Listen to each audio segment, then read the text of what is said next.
komentarnya Kabar Reskrim yang dimuat di media massa ya, bahwa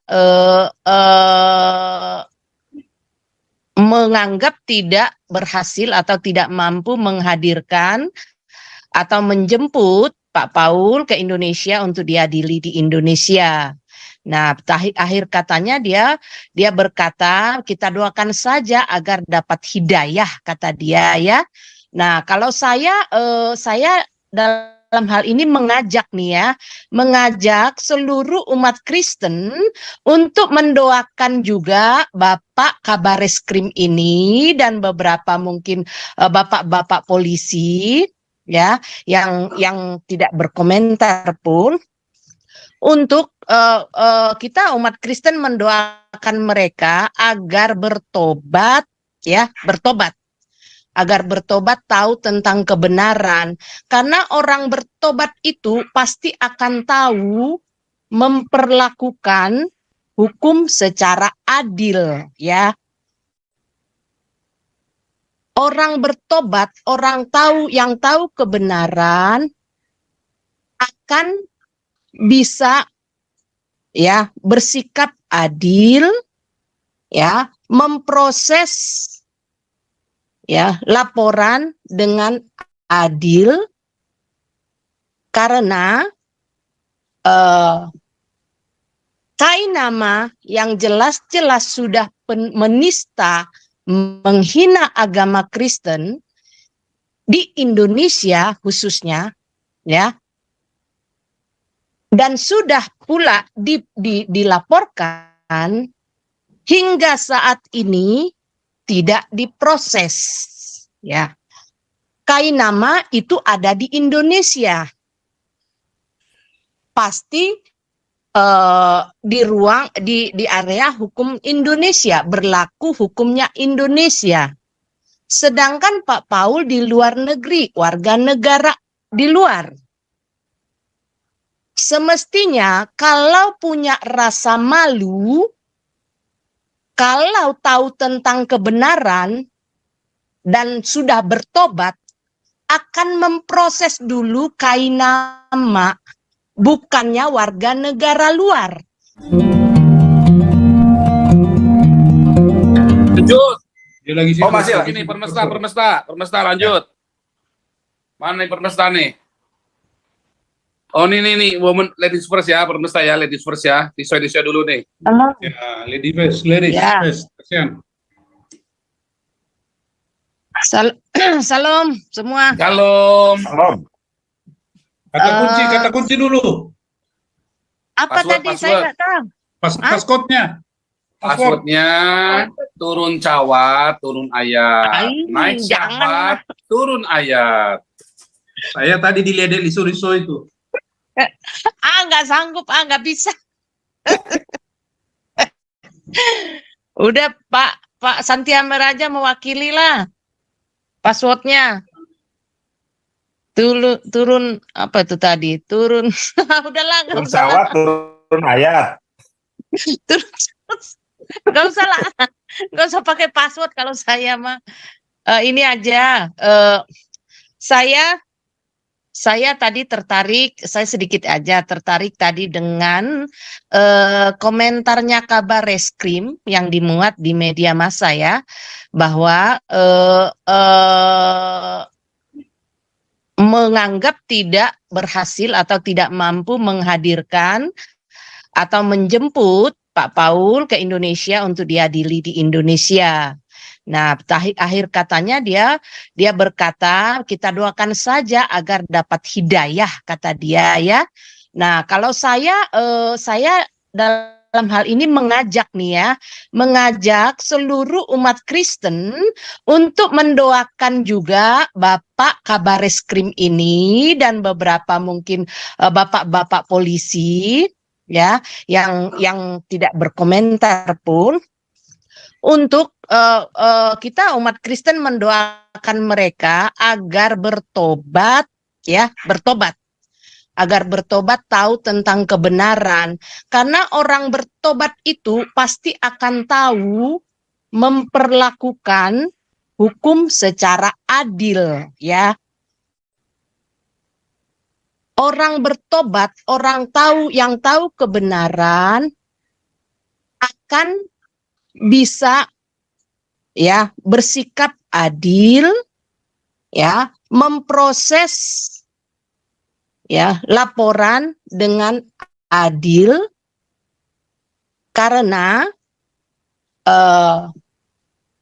Kainama yang jelas-jelas sudah menista, menghina agama Kristen di Indonesia khususnya, ya, dan sudah pula dilaporkan hingga saat ini tidak diproses, ya. Kainama itu ada di Indonesia, pasti di area hukum Indonesia, berlaku hukumnya Indonesia. Sedangkan Pak Paul di luar negeri, warga negara di luar.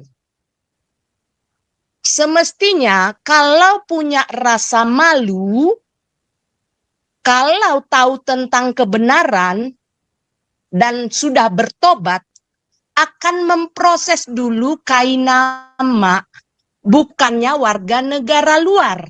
Karena Kainama adalah warga negara Indonesia yang tentunya ada sanksi hukum untuk dia karena dia telah menista, menghina agama Kristen. Ya, jadi kita doakan saja ya, teman-teman saudara seiman umat Kristen di seluruh Indonesia, kita doakan bapak-bapak polisi agar bertobat. Karena dengan bertobatlah mereka memiliki rasa keadilan, menyadari tugas dan tanggung jawab mereka memberikan keadilan hukum bagi bangsa Indonesia tanpa melihat agamanya. Karena kalau melihat ini dengan cara-cara seperti ini, seolah-olah yang menista, menghina agama Islamlah yang diproses hukum.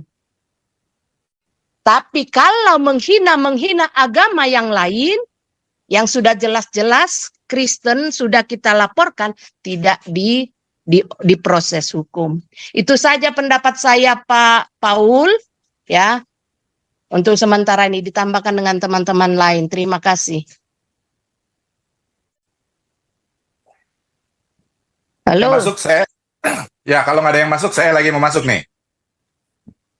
Iya, silakan Pak. Pak Teddy dulu, Pak Teddy tadi. Pak Teddy mau bicara tadi. Silakan Pak Teddy. Shalom teman-teman. Shalom. Ya, kalau mau menjawab yang tadi, di kepolisian itu Bu nggak bisa itu karena Majelis Ulama Indonesia yang menekan Kepolisian Republik Indonesia. Karena di dalam negara kita harus main skak mati aja. Ini kepolisian tidak bisa berbuat apa-apa karena apa? Negara di dalam negara itu Majelis Ulama Indonesia. Itu coba kamu terekam track recordnya, benar nggak? Ini saya bilang tadi MUI ini adalah teror, tetapi belum jadi teroris. Dia mengancam kepada minoritas itu, dia sampaikan kepada polisi untuk menjaga konduksivitasnya suatu negara, maka you tangkap dia dong. Gitu. Itu biasa umumnya general itu yang mereka lakukan. Ya, kepolisian ini sebenarnya sudah tidak benar untuk menyelenggarakan keadilan di negara Republik Indonesia. Nah, kembali lagi saja. Ini baru-barusan kemarin. Menpora. Bilang aja, negara kita ini udah mulai ke khilafah. Dia mengangkat pengurus-pengurus Majelis Ulama Indonesia dalam kemudian Kementerian Olahraga. Itu memang jelas ya. Sebab saya bilang secara sistematik mereka akan menguasai semua departemen negara kesatuan Republik Indonesia. Ya, saya Hendro Priyono kemarin dikatakan di negara 2024 jikalau presiden dan wakil presiden sesuai dengan keinginan mereka, ini dalam tanda kutip, yang akan menjadi kaos di negara kesatuan Republik Indonesia. Tetapi teman-teman sudah tahu siapa orang-orang itu, siapa lembaga-lembaga itu. Kedua, saya sampaikan, anggap ini cuma ngomong aja. Baik, dia tentang ini. Kan begitu Pak cara ngomongnya. Pak Pangap, saya tegur aja Panglima, dia bicara ada hal yang merusak dengan kehidupan berbangsa dan bernegara di dalam satu negara kesatuan, saya akan hantam. Begitulah bahasa paling bagus. Kalau Anda semua bilang berhati-hati bicara NKRI, semuanya Anda tujukan kepada siapa? Kepada Papua, bukan kepada Majelis Ulama Indonesia yang akan merusak negara kesatuan Republik Indonesia. Ketiga, saya mau sampaikan pidato Presiden kasihan Jokowi luar biasa tingkat nasional. Bagaimana mau menjaga stabilitas hubungan beragama di seluruh ASEAN itu. Nah, ini epicentrumnya dikatakan contohlah ke ASEAN. Tetapi saya bingung. Dia tidak mundur, ini wakil presiden untuk melaksanakan terjadi tidak aman, terjadi konflik agama di negara kesatuan Republik Indonesia. Oleh sebab itu saya bilang teman-teman, jawablah kalau apa yang saya bilang tadi. Umpamanya Anda bilang apa sih yang dilakukan oleh Maruf Amin? Logikanya apa? Karena dia mau menjalankan syariat itu, syariat Islamnya itu dalam bidang ekonomi apa aja. Sedangkan syariat itu, teman-teman coba lihat dalam anggaran dasar, anggaran rumah tangga, dia selalu berbasis pada ajaran Islam gitu. Nanti ajaran Islam itu muncullah istilah radikal dan fundamentalisnya itu. Kalau dia bilang bicaralah syariat itu lepas dari saya alergi sebenarnya mendengar syariat. Seandainya syariat itu lepas dari pandangan Islam, sah-sah saja. Atau syariat Pancasila dan Undang-Undang Dasar 45. Tapi kalau dia mau menjalankan semua sistem hukum, perekonomian, pendidikan, kesehatan dengan syariat yang didasarkan Islam, ya menyamlah negara kesatuan Republik Indonesia. Yang substansinya yang diajarkan di negara kita. Nah, juga yang membaca di PGI-nya itu pertemuan ketua dengan ketua Sinode PGI, saya lihat bahasanya selalu bahasa umum yang nasionalisme, mau menjaga ini, menjaga. Tapi mereka tidak mampu membaca riak-riak apa yang terjadi di negara yang menyebabkan negara itu hancur. Kalau saya bilang aja, lebih baik tegur daripada Anda kasih itu tuh politik-politik Anda sehat. Ini Pak, ini Islam yang notabene-nya ini Majelis Ulama Indonesia akan merusak tantangan kehidupan beragama dengan aturan-aturan di bidang ini. Sampaikan dong itu terbuka. Jangan dibilang menjaga NKRI.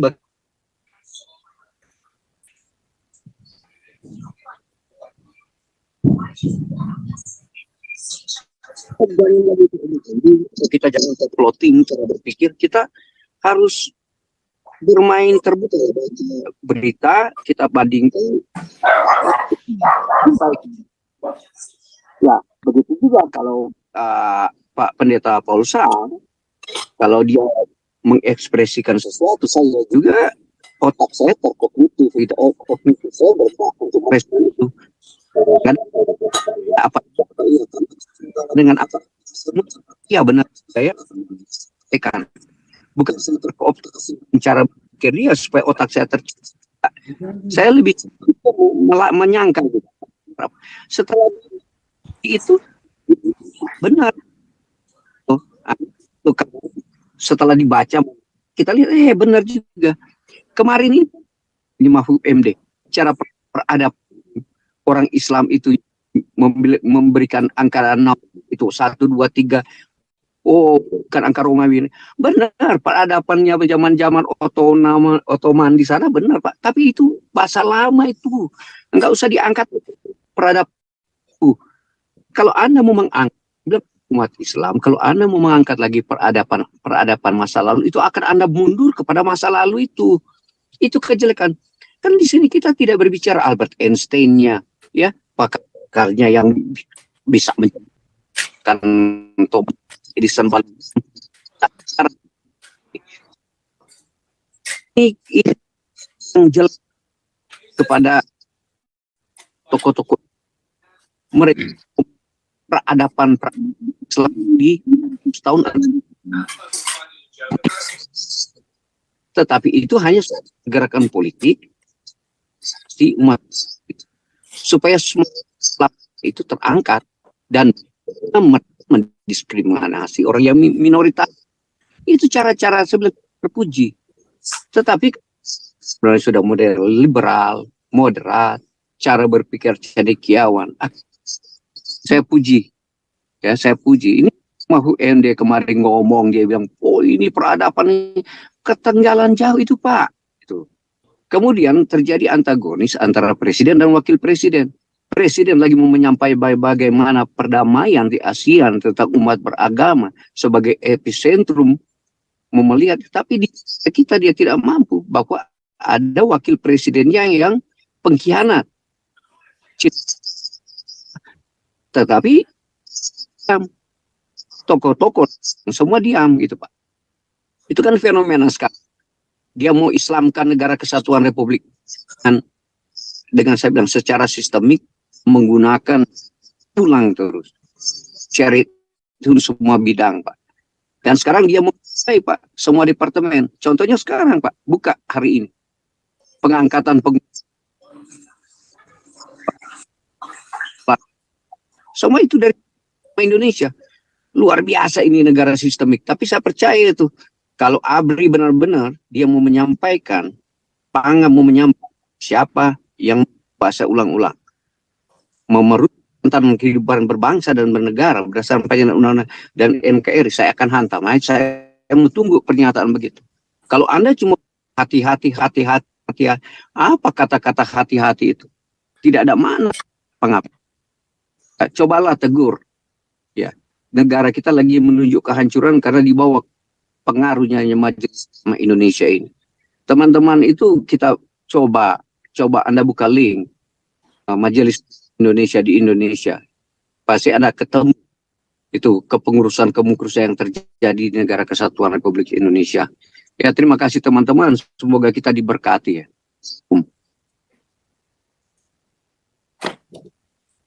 Gajah Mada lanjut. Kau bilang kau menang debat, lawan domba yang sesat. Kau bilang banyak yang tobat.